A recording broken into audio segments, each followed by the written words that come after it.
Good afternoon to everybody. Welcome to the afternoon session of the third day of the ITASEC conference. I am very honored to introduce you Professor Luciano Floridi. He's a professor of philosophy of information and ethics of data at the University of Oxford. He's also affiliated with the University of Bologna. I don't want to replicate all the CV, but he founded a lot of research centers on ethics of artificial intelligence, digital technologies. He has so many awards you can find on the web. He collaborates also with companies, top companies, government on the topics of innovation and digital transformation. He also a really valuable communicator that I'm sure will enlighten our minds. And I think that he will induce us to think also about the consequences of our daily activities, our technological activities. We invited him because we know we have built the architectural foundation of the new digital world. Now we are trying to defend it, but we forgot to build the citizens of this new world. We forgot to introduce the values, the economic values, the real laws that can be applied in this digital world. So, paraphrasing D'Azeglio, we can say fatta l'Italia, dobbiamo fare gli italiani. So I'm very pleased to give the floor to Luciano Floridi that we talk about these opportunities and risks, I will say. Please, Luciano. Thank you, Michele, and thank you for the very kind invitation. I'm at the same time very honored and very worried about this invitation. I told Michele that I wasn't quite sure that a philosopher had anything useful to contribute to such a conference where there are so many experts. And in trying to make sure that your time would not be entirely wasted, I thought I could provide a bit of an overview of some of the themes surrounding what we may call a philosophy of risk or a general conceptual understanding of risk, and then focus on maybe 2 or 3 specific issues that we need to understand much better when it comes to risk at large, especially in a world where, as Michele reminded us, we are literally laying down the foundations of a very different chapter in human history. I'll tell you a little bit more in a moment. I have the usual slides to share, so I hope you will be able to enjoy the view, so to speak. But with just a bit of a premise before that. In this talk, but also in general in other contexts, I like to stress, and maybe this is not the right audience where this needs to be stressed too much, but I like to stress, especially with politicians, with other managers, or intellectuals of other kinds, not the experts, especially not the experts about security, that we do have an extraordinary opportunity right now. And that is to lay down the foundations of our information societies, there are many and also different, properly, to do the right thing in the right way, to use a more sort of engineering approach, validate and verify what we're doing so that future generations will look back and say, well, thank you for a decent job. At the same time, I don't see enough attention from society, from policy and decision makers, from lawmakers, when it comes to making sure that the building that we are constructing together is of the right kind. So part of the talk today is if I may put it this way, it's a contribution to the effort to understand how much more needs to be done to make sure that this digital society, digital revolution that we are undergoing leads to a decent world, a better one that we also know needs to be highly sustainable. Now, for this, not for today, I like to speak in terms of green and blue, the marriage between the green and the blue, the green of all our habitats, the blue of all our digital technologies, and how that is the human project for the 21st century.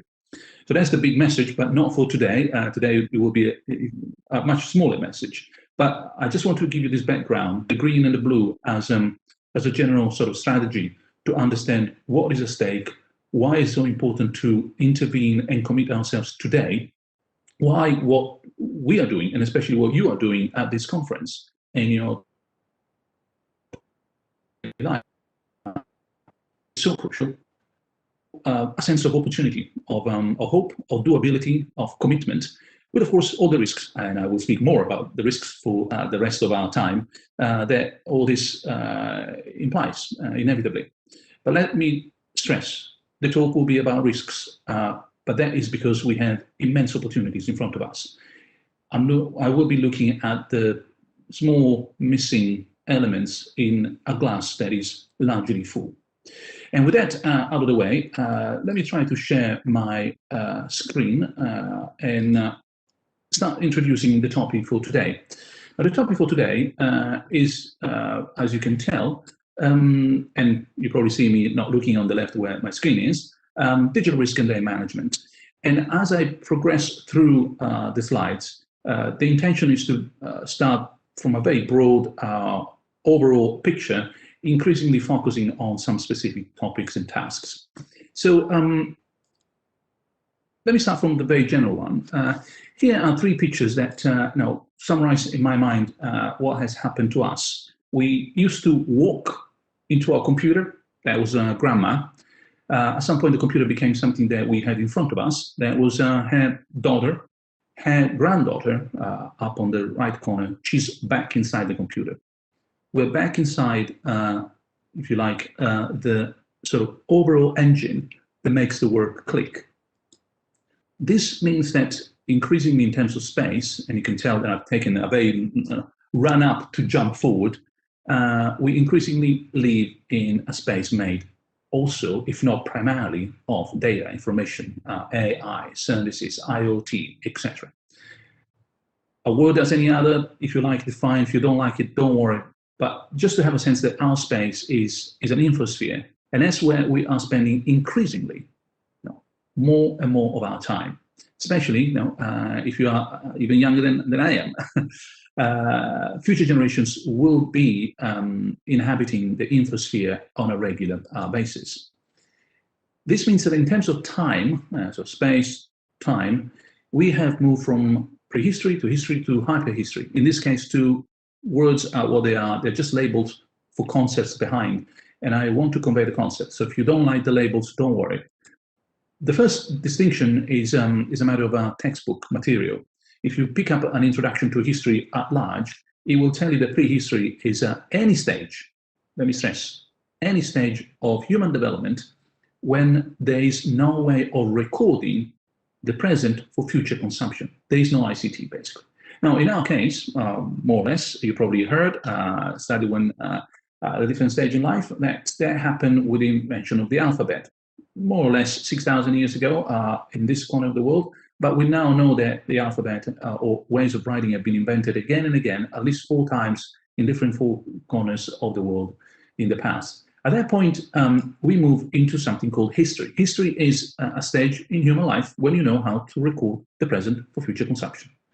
Now, there are some villages in the middle of the Amazonian environment that live prehistorically. They don't know how to write. They don't have writing ways of communicating. Most of the world lives in a historical stage. During history, individual and social well-being start related to ICT. The little pen tablet there that I put as a reminder is just to remind everybody that those tablets, they don't tell us about holidays. They tell us about the size of my property, how many cows you owe me, whether you had 3 something from me that you had to return, etc. They're mostly legal, commercial, economic records, which is a good reminder. There is no law without writing down the laws. Hammurabi and everything else, once you start chiseling things in stone, then you know that you can go back and control a contract. Now, the jump from there all the way to blockchain is a single story, okay? Then, of course, once you start living in a sort of society that has the individual and social well-being related to ICT, no Roman Empire without roads, etc., well, then what's the next stage? Well, that relation becomes a dependency. That is crucial. And it's a 1, 2, 3 that is linked to recording, dissemination, manipulation of information. Alphabet, the invention of printing, the invention of the computer. One, recording, dissemination, manipulation, prehistory, history, hyperhistory, and we are today at a stage where there is more history. We are even more historical, forgive me for the more philosophical perspective, than we have ever been in terms of how much we rely on these ICTs. Naturally, our life has become an on-life experience. I mean, I belong to, probably some people listening to this talk, to a generation that remembers what a modem sounded like. If you know, and then you would connect. My students have no idea. In fact, every now and then they ask me, "Oh, Professor, can you please do the well singing again, so we know what you're talking about?" Of course, we live on life and online all the time. That's why a word can help here in terms of on life. There's a continuum, and even if you think, as I know that you know, but some people outside this conference, they forget that you have no computer with you, no laptop, etc. Well, you're being geotagging by your mobile phone 24/7 anyway, and so forth. So we live in a space that is an infosphere. We live in a time that is hyper-historical. We live an experience that is on life. Dependency is obvious. We increasingly depend, largely, enormously, robustly, or sometimes very weakly, on all these technologies. And it's inconceivable, despite what other people might be saying every now and then, that we shall ever turn off digital technologies. There will be other technologies, there will be other chapters in human history, but this one is going to stay. It's going to stay on forever. It will be like saying, oh, one day we will do without the wheel, one day we will do without the alphabet. No, those chapters have been turned on at a certain point, and they have been on ever since. So the dependency is here to stay. And just to be biblical, I hope you like the misquote, those who live by the digit may die by the digit. And this conference is exactly about this. So what does this mean? Well, the perception of this dependency, and you can tell I'm trying to get closer to now the actual topic for today. The perception can be of different kind. Do people outside this conference perceive this dependency? Well, normally they perceive it only when, as in my case this morning, there's no electricity. And by the way, there's a reminder for me to tell you that if I disappear, the electricity might be off again. We had a big unexpected storm with snow only yesterday. But let's go back. So perception of the dependency of our hyperhistorical, infosphere-based, on-life experience. Well, it can be real, it can be latent, or it can be virtual. The virtual is the one that I want to exclude in the following sense. And because the terminology varies a lot, I have 2 or 3 slides to share with you what I mean by real, latent, and virtual. You don't have to agree with me, but at least you know where I'm standing on these 3 particular adjectives. So real is when you have a system and a model. I put there 500 just as a sort of historical reference, but you can tell you have both the world and the description of the world. The world, call it the system, and the description of the world, let's call it a model. So that's what we call normally real. I have my kitchen in my house is real because it's there, and I have a description of it, a representation of it in my mind. What happens to a world that is latent? And I'm not talking about latency in terms of a signal. Latent as in the original Latin word, meaning a little bit hidden, not visible. Is when you have a system but you don't have a model. Is the questions to which you don't have an answer for. There's something out there, you don't know what it is, you know it's there, but you don't have a description, a model, an understanding, some information about it, a system without model. You can see how virtual then comes about. A virtual world is a world in which you have a model without a system. And anything from a computer game onwards is clearly virtual in that sense. It's not that it's not real, it's real as a model, but it doesn't have a corresponding system out there that is describing. If you have, say, a Star Wars sort of imagination, that is entirely virtual because there is no world that Star Wars is describing. Now, once you have this tripartite view, real, you have both, virtual, latent, then you can start seeing that the perception that we have of our risks is real. Sometimes we have both the risk there and our sometimes it's latent. We know that we don't know what it is, we don't quantify exactly, but we have a sense that something is there lurking, a threat, if you like, unknown, but still there. Then there is the virtual worries, the virtual risks. And if you want to have a clear example of that, think in terms of singularity, Terminator, AI taking over the world. That is a virtual concern, a virtual risk, meaning it's in your imagination. There's nothing in the world, it won't be in the world, and it stays on the side of Hollywood movies. So in terms of concern, when it comes to appreciating our dependency, remember, on ICTs, we can have that as a real, not perception, or as a latent perception that, yes, I know, but I'm not quite sure how and where, but I know I'm dependent on it.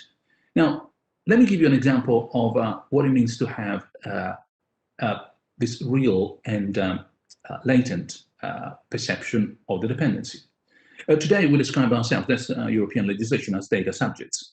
We have glued together information about ourselves with the identity.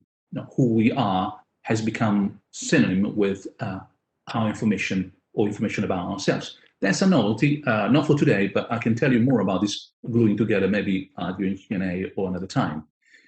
It means that the risks that we are facing have been gone through a democratization. Now, in this context, I don't need to explain that this is the computer science meaning of democratization. In other words, widely distributed, there's a bit of risk in every pocket, in every corner, in every computer, in every house, in every office, in every activity of every individual. This democratization is a novelty. Again, big risks in the past of the kind that we normally find in security context would affect maybe very rich people or very visible people. It was a bit more difficult to go and steal something from a poor guy around the corner. It was the rich person in the village that was more at risk. Today, as you can tell from Facebook losing hundreds of millions of data points and individual profiles to, say, British Airways being hacked, we have democratized risks in a way that means that that individual that is made also of data is partially aware of what is going on. Remember, perception of the dependency that is both real and latent. Here's the simple example. I know you have been through the conference and examples are abundant. This is something that comes from health, and I'll be very quick. World Health Organization data, look at the data, these are the most recent we have. 2016, 1.6 million people have died of diabetes. The age is the 7th leading cause of death. Why this example? Well, because that has generated an immense industry in terms of diabetes devices. 2019 in US dollars, it was a 23 billion market and is growing at a compound annual growth of 7.8. So this in turn has generated a huge amount of digital devices, digital solutions, apps. This is 2019. Pre-coronavirus, more than 1,000 specific diabetes app available on Apple Store and Google Play. And why am I telling you all this? Well, because of course, these are not secure. So this, again, 2019, the most recent proof that all these apps and applications for diabetes are hackable. And it's not very difficult. That's why 2019. So you can tell that the perception of the dependency hasn't yet translated into a perception of risk, which then should translate into a perception of what can be done about risk. 1, 2, 3. I know I'm dependent on this. I know there is a risk, and therefore I need to do something about it. Not even in a simple case like diabetes, when people's lives are at risk immediately. So together with what I said before, perception of dependency, there's also perception of risk. I put there a little bit of a picture, a bit more alarming, now risk very high. And in this case too, it can be either real or latent. We exclude the virtual. What are we talking about when we talk about risks? For a moment, infosphere on life in their world, we depend on ICTs. That dependency is perceived in different ways, but is not yet perceived substantially as a matter of high risks sometimes. Diabetes example. What are risks? Well, here's another novelty. I don't know why, but the literature on risks, philosophy of risk, epistemology of risk, think in terms of medical appliances all the way to industrial assessment and business management, doesn't quite work this way as I'm presenting to you today. I came to this conclusion through my own personal logical analysis and other interest in the philosophy of information. But when I went to check the literature, normally people talk about risk without seeing the analogy, and in fact the other side, that my risk might be your opportunity. This is complicated. I won't sort of go into it in many details, but I'll tell you just a little bit more so that you understand how this is important for our conversation. So risk is a possibility, the possibility of a negative loss. And an opportunity is a possibility of positive gain. Now, call possibility probability, transform negative positive gain loss into impact. Mind, I am not using severity because severity refers only to risk, not to opportunity.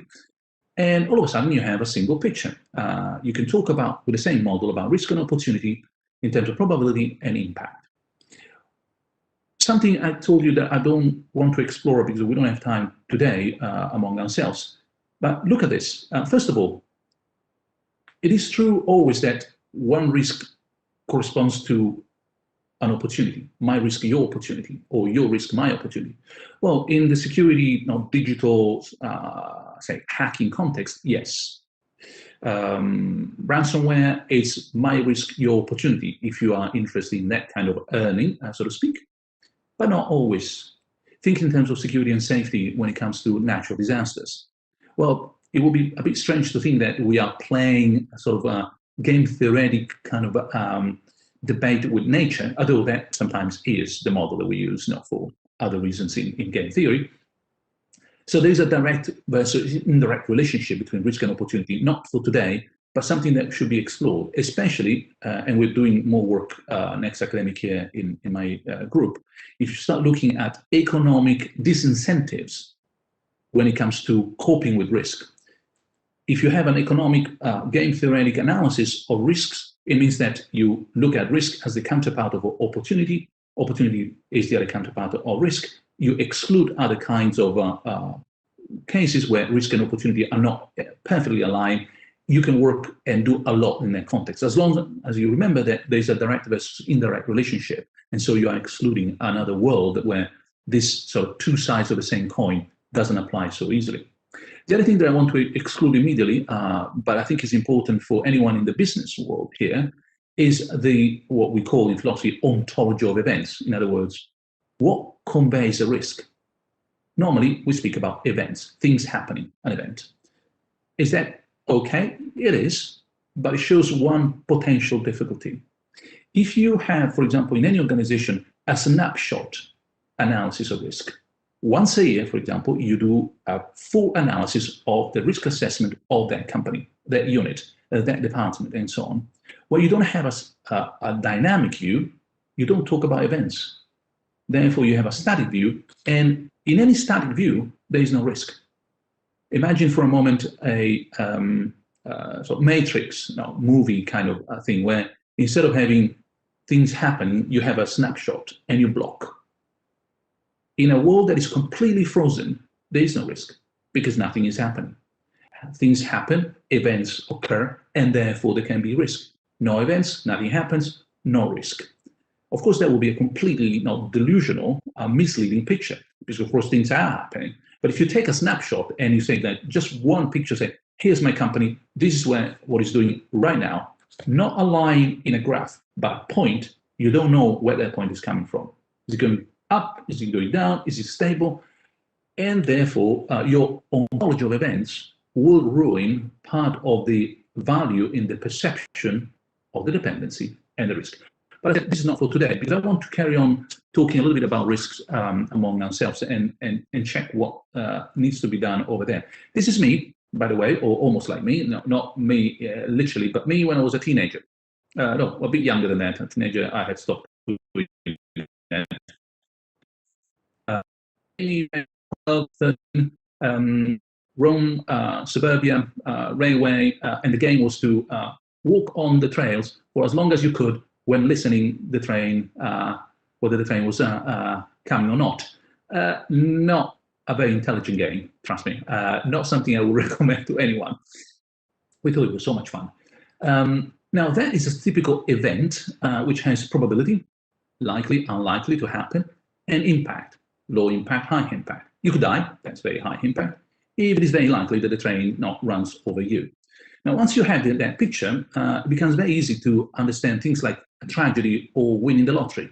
Remember, risk opportunity? A tragedy is something that has happened, probability 1, and the impact of which is horrible, is the maximum amount of impact, 1. Or a lottery ticket, shall we say. Probability 1, you won the lottery, and the impact is, no, what we normally say as a phrase, you won the lottery. The maximum sort of good impact you can have. So that red 1-1 is the couple that describes the probability of impact, tragedy, or lottery. Deterrence is also a case of impact probability. If you understand that, as I like to describe it, my own personal view, you may disagree, a conditional promise of risk. If you do this, I'll do that. So if the probability of something is increasingly higher, well, the impact is certain. I will send my nukes, okay? Again, there's something about the certainty of risk here linked to the probability of the occurrence of that risk. So you get the gist, but I want to add, now that we know how to play with this, a third dimension, which normally people don't seem to care about. Any risk, forget about the opportunity for a moment, has a certain amount of impact, how bad it's going to be, a certain amount of probability, how likely is it to occur, but also an uncertainty about it. This may seem a little bit unclear. So isn't probability the level of uncertainty of the event? What is the uncertainty about the event? So let me give you an elementary example. Suppose you are a prisoner and the person who is keeping you as a prisoner is someone who's going to toss a coin to decide whether you live or die. Impact, 0-1. Live, die. Probability that you live or die, heads and tail, 50-50. Do you know whether that person is going to toss the coin or not? You don't. That's the uncertainty about. You have no idea whether one day that person is going to toss the coin, the probability of which, uncertainty of, will determine the impact of your life. So 1, 2, 3 are all important, and I will focus for the rest of the talk on Z, because that seems to me the one that is constantly forgotten about.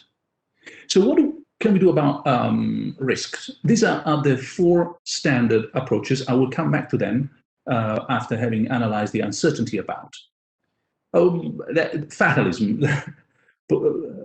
Option 0, accept, retain the risk, so be it, yeah, it's going to happen, can't do anything about it, fingers crossed, let's hope it's not going to happen to me, etc., etc. Unfortunately, that is human life. That's what we do most of the time. I know that you know, because I'm sure you've been exposed to many contexts where people have simply decided, well, whatever it takes. If you think that this is just me and the negative philosopher, NHS here was recently put on its knees because of an attack that was entirely preventable. Why? Well, they just had decided, no, accept the risk, retain, doesn't matter. You can go on the x-axis, the occurrence and the magnitude of the impact of the risk, and try to eliminate or remove it. So x equals 0. That is the ideal position is what every parent will see for their children. Remove, eliminate any risk. Is never going to happen.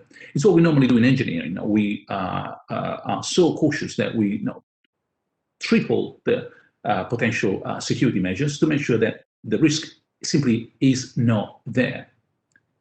When that is not possible, there's a second line, or third if you count zero, line of defense: avoid, prevent, etc. You work on the y-axis. You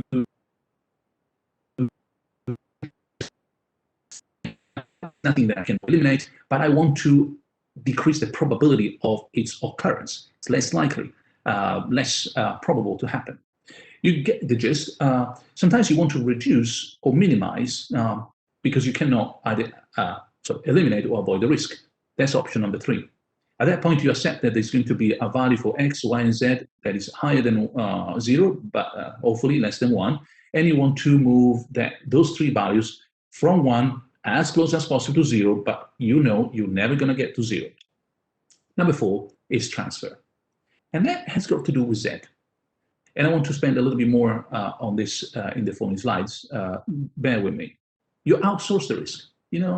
All this cloud computing, I'm not quite sure we can do it in-house. Let's take that outside. And they also, we pay them so that they also take the risks, so to speak. You can share the risks. You can spread the risk among many more units, for example, making sure, good old days, a bit of a personal biographical thing, that if you are writing their PhD thesis, you want to have a copy in mom's house on the hard disk, printed out, etc., because you don't want to reach the final month and boom, the whole thing has disappeared because of a glitch. Or insurance. More on this in a moment. But insurance understood as the translation of risk into cost. Now, once you have this, there are a few myths, and I know you know, so I'll be very quickly going through this. I just want to concentrate on number 5. So we have a world that is increasingly dependent on ICT. That dependency is perceived in different ways, and in different ways is also perceived the risk about that dependency.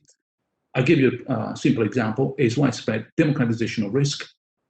Risk means several things. I gave you that 3-axis sort of analysis. I stress the zeta axis because it's important as much as the probability of the risk and the amount of impact of that risk, but also how much uncertainty I have on the occurrence of the probabilities of that risk.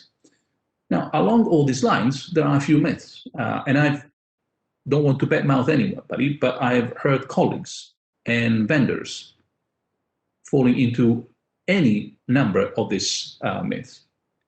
It's possible to have a zero-risk enterprise of any kind. No. Remember, the only way of doing that is to have a snapshot. So not see that there's dynamics come with events. Events have a certain amount of risk. There's an absolute risk. That's another typical mistake. The risk for this company is X, Y, Z, A, B, C. No, there are many more other risks. You decide not to see them, but there's a variety of risks. There's never just one absolute single risk at stake. There's a risk less reward, as if you could gain something without risking something. Of course, we know that that is not possible. Number 4, there's a full market-based allocation of risk, that the market will be able to take care of risk independently of, for example, legislation, incentive, disincentives, economic measures, etc. Also ethics, education, technological improvements, and so on. That's another fault that I find often in some very extreme liberal ways of thinking about risk. And 5, that there's no risk of risk management. That's what I want to focus on. As I said, increasingly focusing on something more and more specific for the final part of this presentation. Remember the axis of Z, that, well, there's a lot to be said also on that point. So what about the risk in risk management? I'll put that picture there so that you remember the little model, so to speak, that we are working on.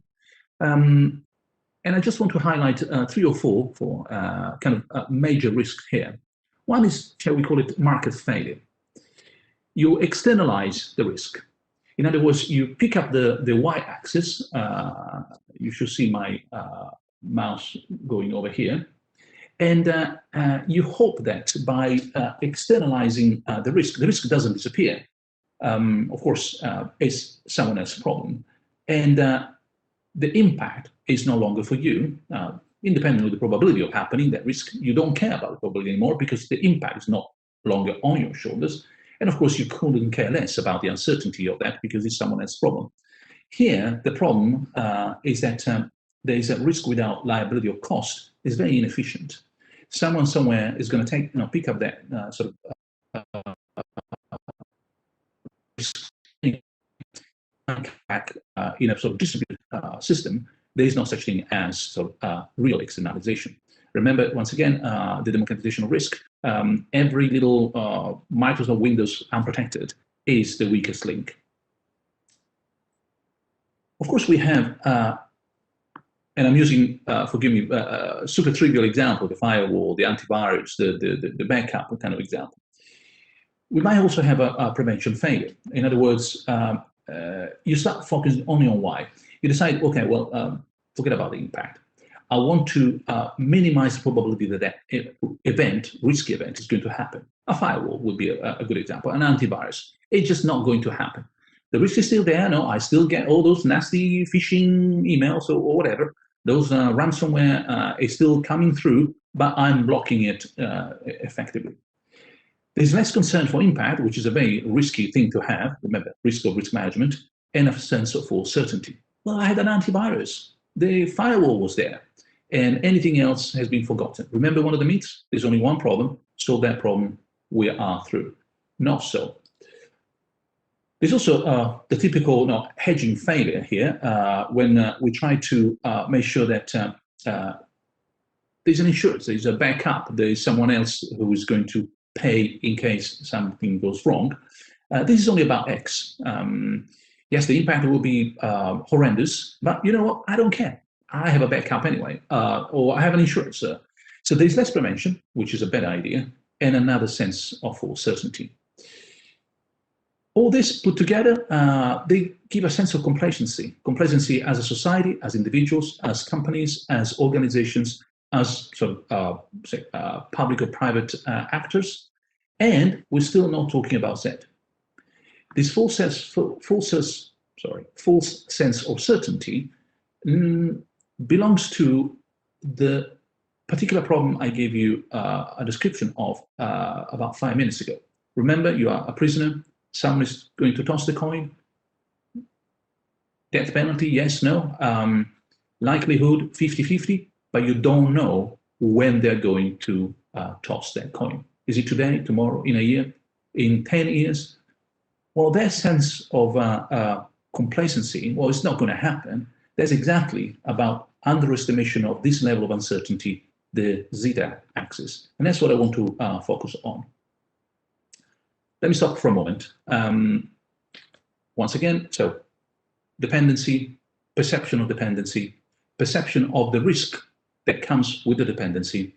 Simple examples, democratization of all that. It's everywhere, run by everybody. It's a matter of events, told you something a little bit that. It's a tripartite sort of analysis. You need the X, the Y, and the Z axis. You need to know the impact, the probability, and the uncertainty about the probability and the impact when they may happen or not. There are a lot of myths about this. Some of them are more robust and more difficult to kill than others. I focus on one in particular, that there is no risk in risk management. And I gave you a few examples of what it means to have that risk in risk management. There's a lot of complacency at the end of the day because you have a risk management in place. And that is exactly when you start failing even more robustly, you pass me the metaphor, than you would have had if you had been aware that you were at risk and there was no protection. So what happens to cope with the risk of risk management? Well, you need to answer the right questions. And here's a little example of what that means. When you are informed, you have the question and the answer. You are informed that Paris is the capital of France because you have the question, what is the capital of France? And you have the answer, Paris. You have uncertainty when you have only the question, but not the answer. What is the capital of Zimbabwe, for example? Well, at the moment, maybe you don't remember. And now you have a question, but you have a bit of uncertainty. You don't know. Uncertainty comes in different ways. It may come with multiple choices, A, B, C, D, or total uncertainty. I don't even have a yes, no. I mean, maybe uncertain about the tossing the coin because I don't know what is going to land, heads or tail. It's still uncertainty because I have two options. I don't know which one of the two will be the right one. So I have the question without the answer. My ignorance is when I don't have the question. And that is the problem that I want to deal with. Now, all these are difficulties, don't get me wrong, but the risk about risk management is then increased when there's a level of ignorance in terms of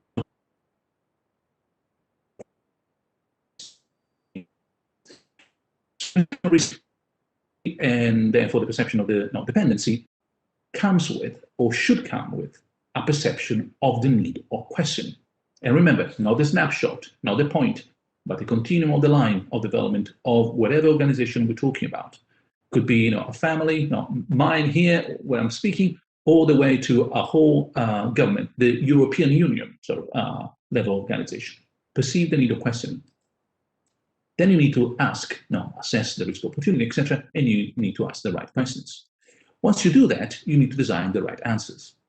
And so we can finally go back to the original analysis. Remember, risk management, perception of this, perception of that, perception of the dependency, perception of the risk, perception of the need to ask the right questions. And things like, and I'm just giving you an example which I know, trust me, I know I'm not teaching anything to anybody here. I know you know intrinsically, you actually designed this. So don't get me wrong, not patronizing on my side. I'm just sharing with you what I know you know. But for example, when it comes to eliminate risk, robustness of the system, that's exactly the direction we're taking. When it comes to prevention of the risk, the same robustness that we can achieve in the previous slide, when it comes, for example, to adversarial AI, so that we can fight, as it were, in silico to make sure that, for example, a website is sufficiently robust. Well, the same digital technologies can also have to develop foresight analysis. For a different day, for another time, but we need to do so much more in silico. Think about the whole world of security and twin cities as we are developing, for example, in the joint partnership that we are going to see between Bologna and Barcelona. There's a lot of security there that can do a lot of good work in order to prevent. Remember, you don't eliminate, you cannot. It's not the x-axis, so to speak, but you want to make sure that insofar as you can see ahead, that foresight analysis will make a difference. Of course, once you start scaling back in your trenches, say, well, it's there, it's probable, I can't do anything, but at least I can minimize the impact. Resilience is everything, and nothing like a pandemic to remind us how resilience is crucial. In this case, too, resilience is a digital solution for a digital problem. So the digital is not just part of the problem, it's part of a huge solution for it. But then again, I know you know, so it's just a quick summary. And then I want to spend my extra 5 minutes here, almost through, we're almost at the end of, literally at the end of the presentation. One more slide. Insurance. Remember when I said, there's from 0 to 4 trenches of defense against risk. 0 was like fatalism, like, okay, it's going to happen, can't do anything about it, all the way to, well, maybe I can transfer the risk elsewhere. One of the ways of transferring the risk is not just sharing it, not just giving it to someone else, outsourcing, sharing among different units, for example, but also translate it into a cost, and then it's called an insurance. I'm focusing a little bit longer on this rather than the previous 3 slides, because the insurance sector here is particularly late on the game. And I say this with apologies to anyone here from the insurance world. InsurTech, as it's called, the whole sector, is still grappling with one problem when it should also be grappling with at least 2 more when it comes to risk. Main problem for the InsurTech, how the digital is transforming the business of insurance companies. Think in terms of, for example, of monitoring or tailoring premiums to different needs and different profiles. The worry is Uberization. My goodness, someone is coming and is going to take away the business from me. So impact of the digital on the insurance business. Problem number one, and that's where the InsurTech is mostly focusing on. Problem number two, what is the insurance world doing for the security and translation of risk into cost? Not enough. If you start looking around in terms of which insurance companies actually protect businesses, for example, from data leakage, data corruption, hacking, ransomware, or misbehavior of, say, protocols and software, things in terms of machine learning and so on, it's a very small number for very specific and high cost sort of insurance premium, etc. These are the use could actually much more robustly. And then the third corner, even less, totally at the beginning, how the insurance business and insurance about what, in what way, should develop. This is all a whole world that we recently discussed with the Italian agency for the insurance sector as part of the Bank of Italy at a very interesting conference only a couple of weeks ago, if I remember correctly. And there is no word for it. So I just coined one, just because I need to refer to this. So in the same way as there's the decentralized finance, we can start talking about decentralized insurance, a way in which, for example, a whole consortium of companies could come together and through the usual smart contract, blockchain, etc., insure each other against external threats and so on. So 1, 2, 3, 1 very developed, 2 and 3 much less. This is when you want to transfer the risk across a payment. I've come to the end of my talk. You can tell no talk ends well by a philosopher without a quote by another philosopher. So I know we have a bit of extra time for Q&A, and I hope there may be some questions. But what I wanted to give you was an overview of how we understand risk today. 2 comments to conclude. One is about the nature of risk as well. Risks are not necessarily threats. There are many more risks out there than threats. A threat normally is by some organized or disorganized other human source. A risk could be an environmental hazard, for example. And when it comes to security, we tend to focus, of course, normally on, say, illegal or organized crime sort of activities, hackers, ransomware, etc. There are also plenty of risks, of course, in terms of faulty technology that didn't quite work the way it should have, or natural disasters. Think in terms of cables being cut off in the middle of the sea, and a whole continent doesn't have internet anymore, as it happened not such a long time ago, etc. So there's a problem here in terms of risks being the more inclusive concept for many other potential difficulties, threats, hazard, and so on. Second point, I've already referred to many other big ideas, I'm afraid, and the philosophy does that.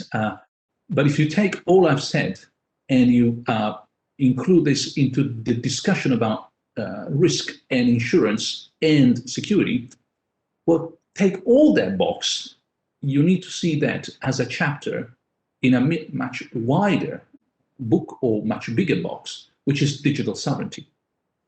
Until not such a long time ago, the management of social risk was a social business. Today, increasingly, as we all know, the democratization of risk has also come with a rethinking about the sovereignty that is required to manage that risk. And so not surprisingly, as you probably know very well and much better than I do, you may find companies blocking states from having organized, quite secret activities of counter-espionage or counter-hacking, where ultimately the problem becomes who is really in charge? Who has the final power to determine which risks are worth taking seriously, which risk can be eliminated, can be bypassed, avoided, can be minimized, can be just accepted because they are part of life, or can be transferred to someone else. this whole business is being reshaped by human history. And so we're back to the beginning of the talk. Remember, prehistory, history, hyperhistory. In hyperhistory, the management of risk is not just a social issue, has become also a business issue. And we better cope with that as a matter of fact, instead of trying to go back to some mythical, non-existent good old days. The way forward is to make sure that all the stakeholders are around the same table, because we need all of them in a world in which risk is an issue for everybody, managed by everybody. And I just want to conclude with this quote from John Locke. This is a very old idea, but behind all this, there's knowledge. The only defense against the world is the better we can cope. Philosophy maybe wasn't such a bad idea after all for this conference. Thank you. Thank you very much, Luciano. It's really interesting talk with a lot of ideas behind. Thank you very much. You can post some question. I don't know where, but maybe that the manager of this session knows how to manage. I will have several questions about, but I would like to have your opinion. Are you optimistic about this future, or which is your position about this possibility of risk management, or in general about what will be for our sons, daughters? Thank you, Michele. I am conditionally optimistic. Conditionally optimistic. In the sense that you were living too much for a long time in England. No, what I mean is that if something happens, then I'm optimistic. I'm just worried about the if. So it seems to me, it follows from I also seen at the conference, but we see this everywhere. It was my talk, etc. That in the 21st century, risk management is a collective enterprise. It's a collaborative enterprise. It cannot be, well, I shift all the burden on, say, those 5 companies that provide the services, or on these 5 national agencies, or some European. It cannot be a game of blame. And so if anything happens, at least I know that it's your fault, not mine. It has to be, and that's the if. If we put all the actors, the stakeholders around the table, the big companies that I'll have a huge stake in this, but also the governments have for example, the legislative power, society which has the opinion behind it, and so on, around the same table. That if that happens, then I'm optimistic. Yes, by all means. Why therefore conditionally optimistic? Because I don't think that this is happening at the moment. I see, as it were, the good guys. Let me put it that way.